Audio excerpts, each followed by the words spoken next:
নির্বাহী আদেশে নিষিদ্ধ করে আওয়ামী লীগের কার্যক্রম ঠেকানো যাবে না, তাই বিচারের মাধ্যমে এই দলকে স্থায়ীভাবে নিষিদ্ধ করতে ট্রাইব্যুনালে উত্থাপিত জুলাই গণহত্যার তথ্য প্রমাণ ব্যবহারের দাবি জানিয়েছেন এনসিপির আহ্বায়ক নাহিদ ইসলাম। আর চিফ প্রসিকিউটর তাজুল ইসলাম জানিয়েছেন, ব্যক্তির বিরুদ্ধে ট্রাইব্যুনালে যেসব তথ্য প্রমাণ এসেছে সেই বিচারে দল হিসেবে আওয়ামী লীগ এবং তার সহযোগী রাজনৈতিক দলের বিচারের সুযোগ আছে। আন্তর্জাতিক অপরাধ ট্রাইব্যুনালে রাষ্ট্রপক্ষের ৪৭তম সাক্ষী এনসিপির আহ্বায়ক নাহিদ ইসলাম। রবিবার তাকে জেরা শেষ করেন শেখ হাসিনা ও আসাদুজ্জামান খান কামালের পক্ষে রাষ্ট্রনিযুক্ত আইনজীবী।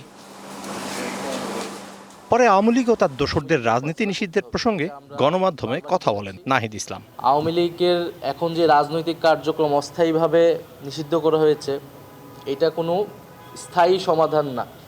আওয়ামী লীগকে বিচারের আওতায় এনেই তাকে যদি আমরা নিষিদ্ধ করতে পারি, এবং শুধু আওয়ামী লীগ নয়, আওয়ামী লীগের সাথে যারা ফ্যাসিবাদের দোসর ছিল। আপনার প্রিয় কাপড়ের যত্নে এলো এনজাইম সমৃদ্ধ Arik silver wash detergent powder 500 গ্রাম মাত্র 70 টাকা। প্রিমার্ক। তাদের সবাইকে আসলে বিচারের আওতায় এনে এর রাজনৈতিক এবং আইনগতভাবে এর সমাধান করতে হবে। এ বিষয়ে আন্তর্জাতিক অপরাধ ট্রাইব্যুনাল আইন কি বলছে সেই ব্যাখ্যাও দেন চিফ প্রসিকিউটর। দল হিসেবে সেই সময়ের ক্ষমতাসীন যে দল ছিল আওয়ামী লীগ, তার সহযোগী সংগঠন হিসেবে যুবলীগ, ছাত্রলীগ, স্বেচ্ছাসেবক লীগ, 14 দল, তাদের সম্পৃক্ততার অকাট্য প্রমাণ কিন্তু আদালতে আসছে। যারা ভিকটিম পরিবার, তারা যদি দল হিসেবে কেউ এদের বিচারের জন্য আসেন, তাহলে হয়তো আরও বিষয়টা সহজ হতে পারে। এদিকে ট্রাইব্যুনাল 2-এ শহীদ আবু সাইদের উদ্ধারকারী প্রত্যক্ষদর্শী ও ভুক্তভোগী শিক্ষার্থী রাষ্ট্রপক্ষে সাক্ষ্য দেন। আওয়ামী লীগের প্রত্যেকজন নেতাকর্মী, এমপি, মন্ত্রী সকলের সুষ্ঠু বিচার, এবং শুধু আবু সাইদ হত্যা না, প্রত্যেকটা জুলাই বিপ্লবের শহীদের হত্যার বিচার এবং সুষ্ঠু ফাঁসি আমি চাই।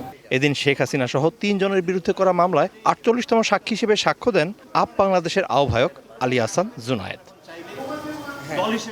Mizan Ahmed, DBC news, Dhaka.